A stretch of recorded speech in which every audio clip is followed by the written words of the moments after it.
My name is Emma, and I'm a 20-year-old university student living in New York. I grew up in a family that went through its share of changes. My parents got divorced when I was 14, and I've lived with my mom ever since. Things got even tougher last year when my dad, who I was very close to, passed away from cancer.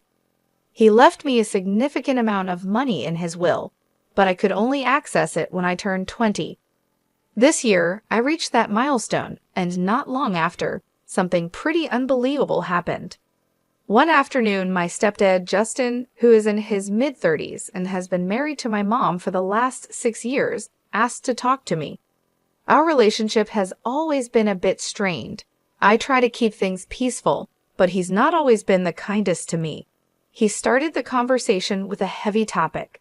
He suggested that I give the money my dad left me to my stepbrother, Michael, to help with his college expenses. According to Justin, Michael needed the money more for his education, and it seemed only fair to him that I help out. I was taken aback by his request. The idea of giving away the money my dad left for me felt wrong. I tried to explain to Justin that this inheritance was something my dad intended for me, and it felt important to keep it for my future. But Justin didn't see my point of view. He insisted that I didn't need the money and that Michael's needs were greater. Despite his pressure, I stood my ground. I calmly explained to Justin that saying no wasn't about disrespect. It was about honoring my dad's wishes and maintaining personal boundaries. Justin got quite upset at my refusal and tried to intimidate me, but I remained firm in my decision. It was a challenging conversation, but it was important for me to speak up for what I felt was right. I stood firm, making it clear that if Justin was upset by my refusal, he might want to reconsider his approach. Justin, remember, you're part of his household too, so let's try to keep things respectful, I suggested. But it seemed like a peaceful resolution wasn't in the cards. I ended the conversation there, leaving before he had the chance to respond. Justin's reaction wasn't a shock to me. Given his past behavior, I had a hunch he might try to claim the inheritance money for himself at some point. You might wonder about my mom's role in all of this. Well, that's a complex issue. My mom, for reasons I can't fully understand, always seems to overlook Justin's negative traits. She's deeply in love with him, almost to the point of blindness, and I didn't want to shatter her perception by constantly clashing with Justin. So I've tried to maintain peace for her sake. It's odd, considering I'm one of the youngest in the house, yet often I find myself having to be the most responsible. At the time of this ordeal, my mom, Mary, was out of town, which is why she wasn't around to intervene. Had she been there, she would have been livid. Justin knew he had a window of opportunity with her away, underestimating my resolve in the process. As I walked away from our heated discussion, Justin followed, berating me and labeling me a terrible sister for not wanting to hand over the inheritance to Michael. But it wasn't about not wanting to help, it was about the principle of the matter. Justin and Michael, unfortunately, seemed to follow the like father, like son trope, acting more like schemers from a cartoon than family members. Their antics could remind someone of the characters Pinky and the Brain, with their roles in this scenario up for debate. As I tried to leave the argument behind, Justin wasn't done. He insisted I listen and comply with his demands, bringing Michael into the conversation to reinforce his point. Michael sleepily joined in, confused about the details until Justin prompted him about the important reason behind their demand for the money, a supposed business venture that suddenly became about Michael's university tuition. Their story was inconsistent, with Justin scrambling to justify their claim to my inheritance, first mentioning a business, then switching to tuition. It was clear their motives were murky at best, relying on manipulation rather than any real need or right to the money my dad left me. I just woke up, so I'm a bit foggy, Michael mumbled, trying to piece together his story. Right, the university. I've been thinking about going, and I need the money for that. So yeah, I need it. His attempt to claim the inheritance for his education was unconvincing at best. I couldn't help but respond with a firm no, prompting a flurry of protests from both him and Justin. "Why not, Emma? He's clear about what he wants," Justin pressed, insisting the matter was non-negotiable and that they were entitled to the money. "We'll just have to see about that," I replied, the air growing thick with tension. Justin's antics were usually limited to harmless pranks, but this new scheme to manipulate me out of my inheritance marked a departure into outright selfishness and immaturity. I decided to hold off on telling my mom for the time being, preferring to handle the situation on my own, especially after uncovering more about their dubious intentions. "Emma, stop being childish.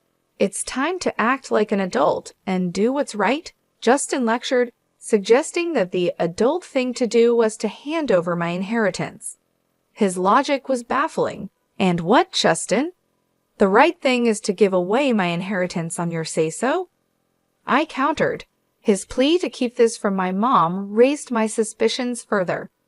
Why shouldn't I tell her? She has every right to know what's happening in her own house. Justin's desperation not to involve my mom, paired with his uncharacteristically stern tone, only fueled my resolve. Something was definitely amiss, particularly with the so-called business venture Michael had mentioned earlier. It was clear they underestimated my awareness of their tactics, and Justin's vehement opposition to me sharing anything with my mom was a red flag. I reached out to my mom at the first opportunity. "Hey Mom, how's everything with you?" I began, trying to gauge her mood. "I'm all right, dear. What about you?" she responded. I hesitated, knowing what I was about to divulge could cause a stir. "Not great, Mom. Something's up with Justin and Michael Justin in particular. He's been acting really strange."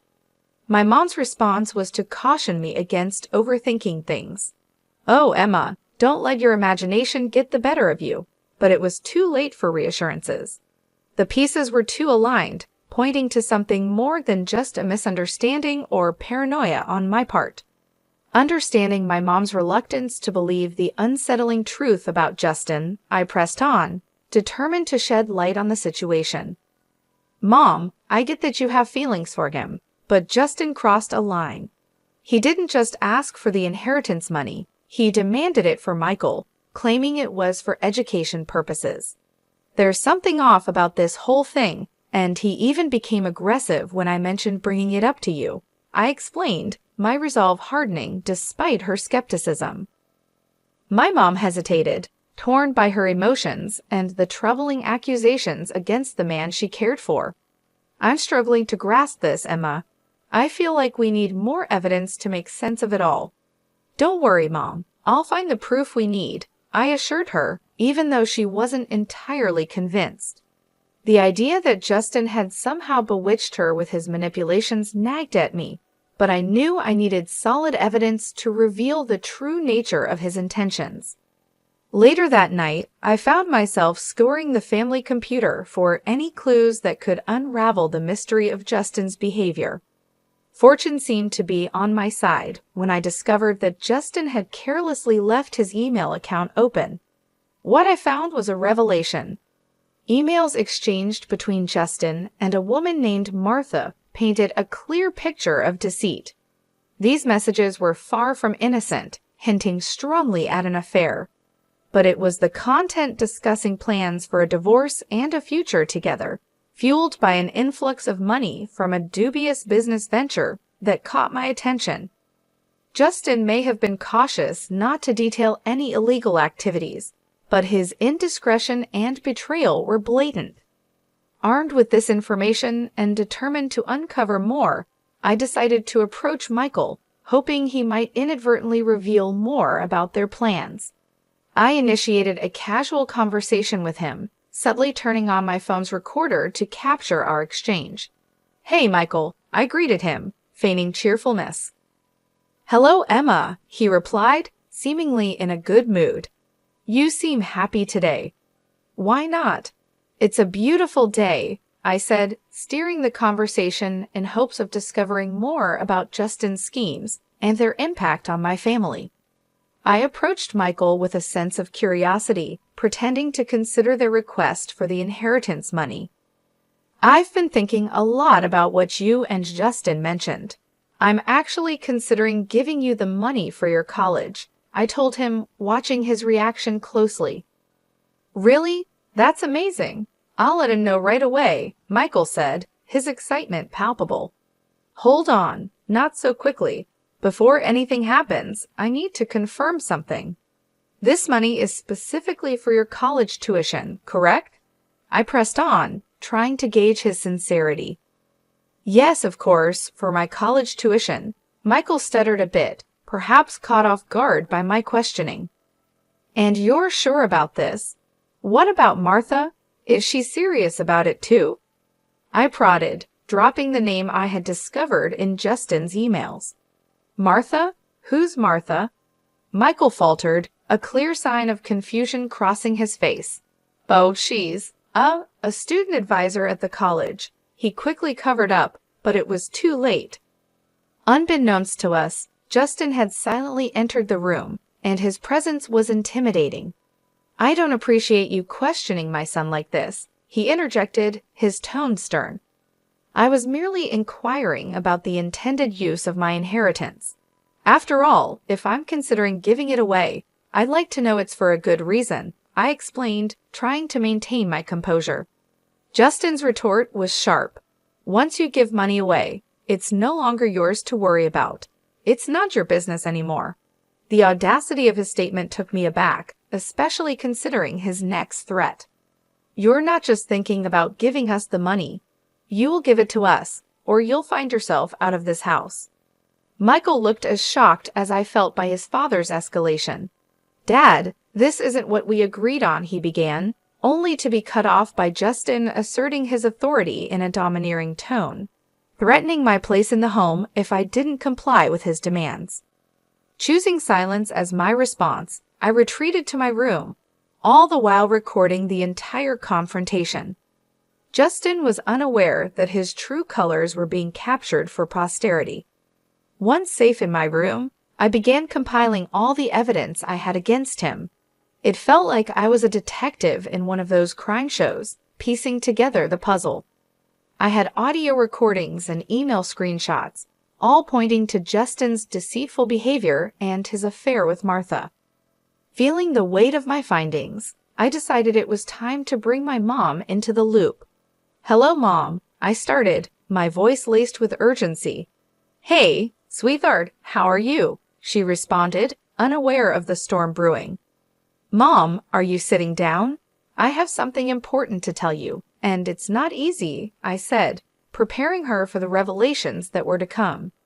Breaking the news to my mom was tough. I started by telling her about the unsettling discoveries I had made. Initially, she found it hard to believe, but when I played the audio recording of my conversation with Justin, her denial began to fade, replaced by a mixture of shock and heartbreak. Why would he do such things? Why be so cruel? She questioned, her voice breaking with every word.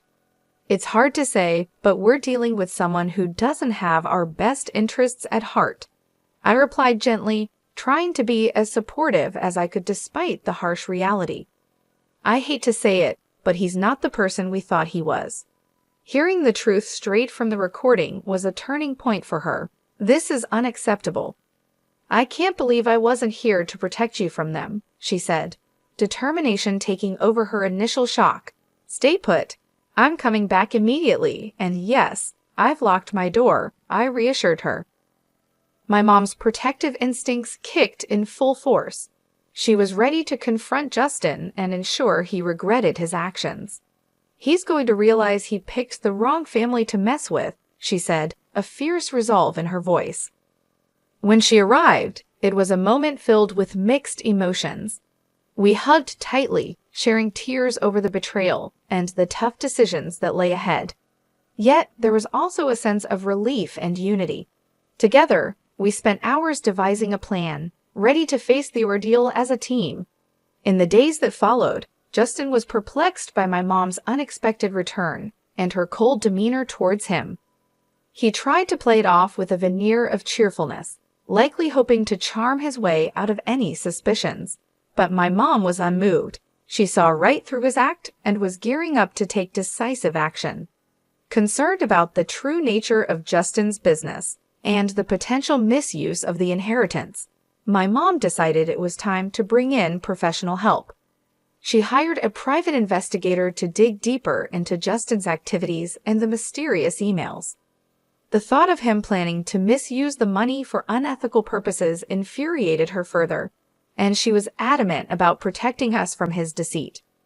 The private investigator's findings confirmed our worst fears and shed new light on Justin's scheming. My mom briefed me on the details, and together, we prepared for the next steps. It was clear that this was more than just a family dispute.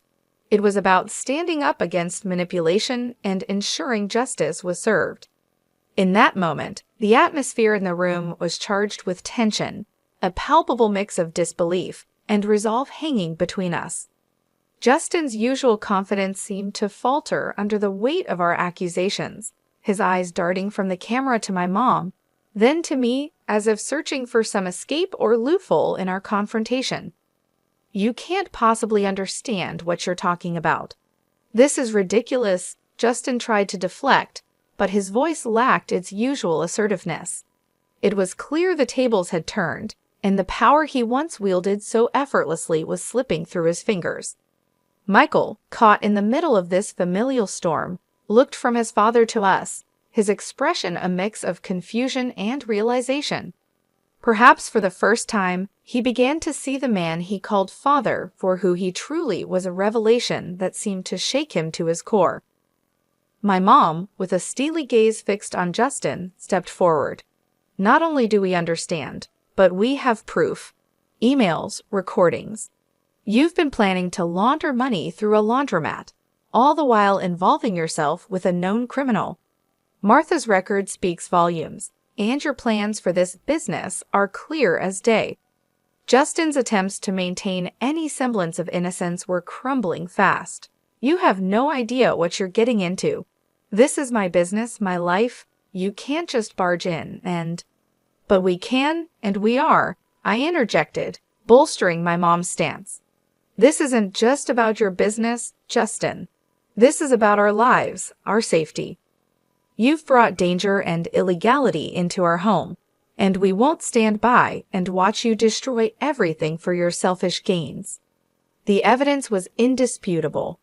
The audio recordings of Justin's and Michael's conversations, the emails outlining their plans, and now their caught-in-the-act admissions made it impossible for Justin to deny any longer. The camera in my hands, still rolling, captured every word, every denial, and every excuse, ensuring there was no way out for him. "You think you're clever, recording this, gathering evidence?" Justin sneered, his composure cracking further. "You may think you've won, but—" "We don't think we've won, Justin.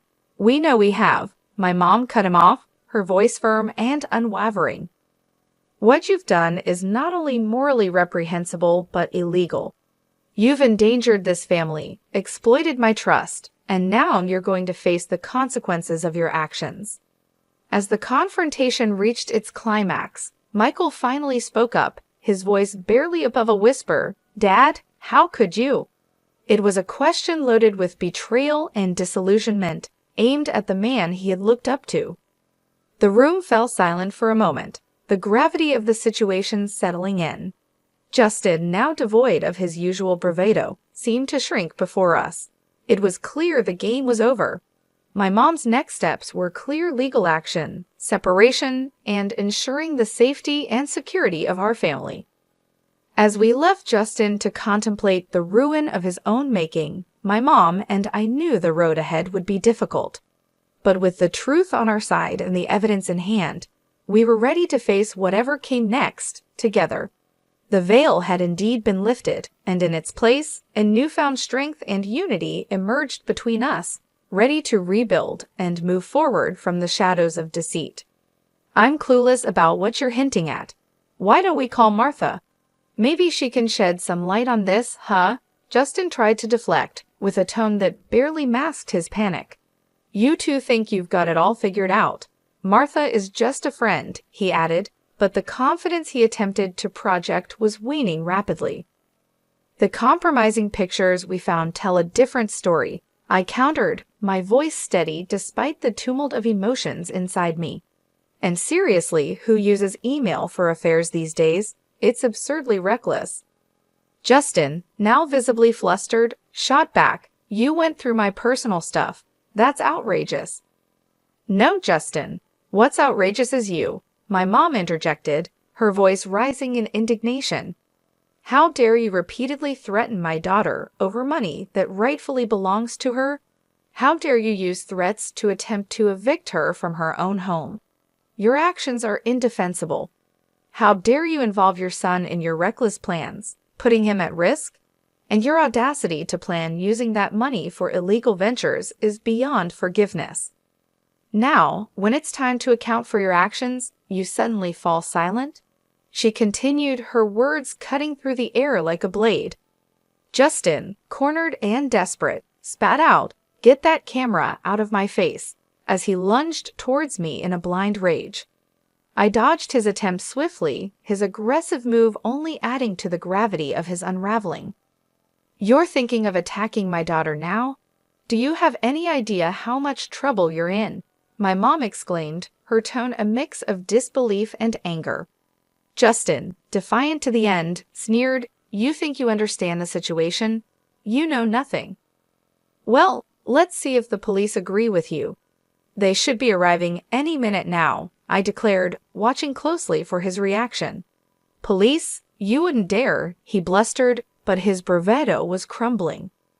As the sound of police sirens grew closer, Justin's usual smugness disappeared, replaced by a look of sheer terror. It was the first time I'd seen him stripped of his arrogance, revealing the coward beneath. "Please, Mary, let's not escalate this. I can explain," he pleaded, his voice cracking under the strain.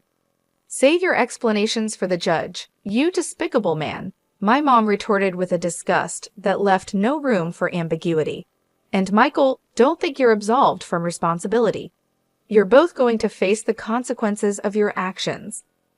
As the police arrived, it was clear that this was the beginning of the end for Justin's schemes. My mom's fierce declaration echoed in the air, marking a pivotal moment of justice for us. "This should teach you a lesson about disrespecting my daughter and me. You're not too young to understand the difference between right and wrong, and it's time for you to face the consequences," my mom asserted, her tone firm but fair. "Yes, Mom, I understand," I replied, knowing that I had crossed a line and needed to accept the repercussions of my actions. "Come on, Grace, don't you think this is all a bit too extreme?" Justin tried to argue, seeking some leniency. "Quite the opposite. This is barely scratching the surface of what's deserved," my mom countered, her resolve unwavering. "Emma, how's our live stream doing?" my mom inquired, a modern twist to ensuring that justice was seen to be done. "We've got over 5,000 viewers tuning in. This is making waves," I informed her, amazed at the digital audience we had attracted. And just to make things perfectly clear, my mom turned towards Justin, her voice steady and clear, "I want a divorce." "Yes, you heard it right, folks," she announced, making sure the live stream caught every word. The fallout from the live stream was monumental. The drama unfolded in real time for over 5,000 witnesses, and the story quickly spread to local newspapers and tabloids. Being at the center of this whirlwind was surreal, witnessing the swift downfall of Justin, my soon-to-be ex-stepfather, and the complicit Michael. The satisfaction of seeing justice served was palpable. Justin's world unraveled as he lost his job, friends, and even the support of some family members who chose to distance themselves. Facing serious charges, Justin's future hung in the balance, with the potential of spending up to 22 years behind bars if the court found him guilty. Meanwhile, Martha, his partner in crime, was also discovered by the police after attempting to lay low during the scandal. She too faced similar charges, her future uncertain. Through the turmoil, my mom and I found strength in each other. Our bond deepened as we navigated through the chaos, coming out stronger on the other side. Weekends were now our time to unwind on the patio, drinks in hand, reflecting on the absurdity and malevolence of Justin's actions. It was a period of healing and reaffirmation for us both. Good riddance, we toast, a shared sentiment of relief and closure. Good riddance, indeed.